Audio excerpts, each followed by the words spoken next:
Hi everybody, this is SAAD for the SAAD Truth. Earlier today I posted some comments on my social portals uh, and I'd like to begin by reading those and then I'll add some additional comments. So here we go. The diseased mind of a progressive.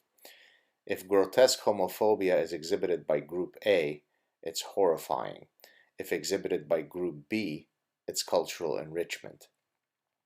If grotesque sexism is exhibited by Group A, it's horrifying. If exhibited by Group B, it's cultural enrichment.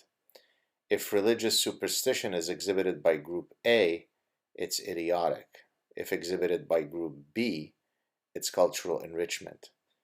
By the way, usually the manifestations of each of the latter and many other forms of hatred and stupidity are exhibited by Group B to an extraordinarily greater level than by Group A.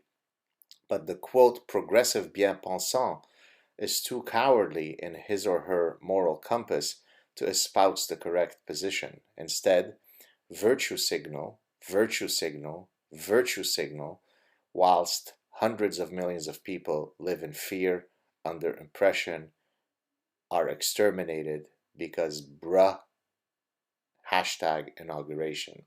So that puts an end to my earlier comments that I posted on my social portals, and let me now add some additional comments.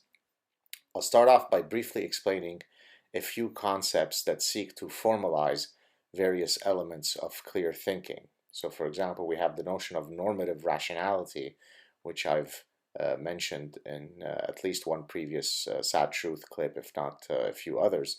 So normative rationality is when you have axioms of rational choice that stipulate the rules by which an individual is considered normatively rational. For example, the transitivity axiom states that if one prefers car A to car B and car B to car C, then the individual in question must prefer car A to car C via the axiom of transitivity. If you don't adhere to that axiom, then you're behaving irrationally according to this particular framework. Cognitive consistency is another hallmark of clear thinking.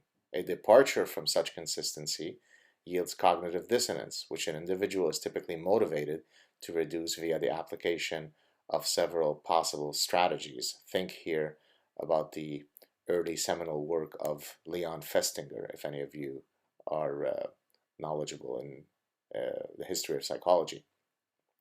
Moral consistency, as opposed to moral hypocrisy, is a related concept. If one selectively chooses to support some causes whilst ignoring others that fall within the same ethical moral bent, this is moral inconsistency, or it's morally inconsistent. Many, quote, progressives consider themselves to be globalists. In other words, they view national borders as parochial vestiges of jingoistic nationalism. If so, then their moral outrage should know no borders. If you care about women's rights and feel compelled to march in Washington, D.C. to voice your disdain for the, quote, predator-in-chief, then you should certainly take a stand against a religious ideology that has enslaved hundreds of millions of women in the most brutal of ways. To do so would be normatively rational, cognitively consistent, and morally consistent. Failure to do so suggests that you are a cowardly virtue signaler with a broken moral compass. There exists innumerable evidence regarding the endless brutality imparted on gays, Jews, other religious minorities, transgendered people, women, and countless other individuals by redacted, also known as man-made disasters caused by radicalized, militant, violent extremist extremism. I never see any bien-pensant post a comment in solidarity with such victims. I never hear of their outrage. I never hear of a march to protect these voiceless victims. To do so would be, quote, bigoted and racist.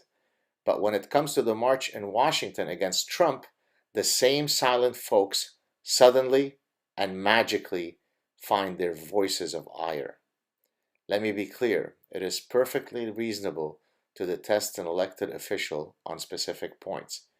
It is the epitome of moral hypocrisy to focus on Trump's transgressions against women in words and or in deeds, whilst fully ignoring the brutal treatment of women by actual cultures of rape and actual cultures of brutal patriarchy. One is infinitely greater than the other. Of course, there are no costs associated to showing off one's, quote, courage by supporting the march in Washington. It takes infinitely more courage to speak out against an ideology that can get you ostracized, fired, if not killed. History will judge such moral cowardice harshly. Wishing you all a good weekend. Talk to you soon. Ciao.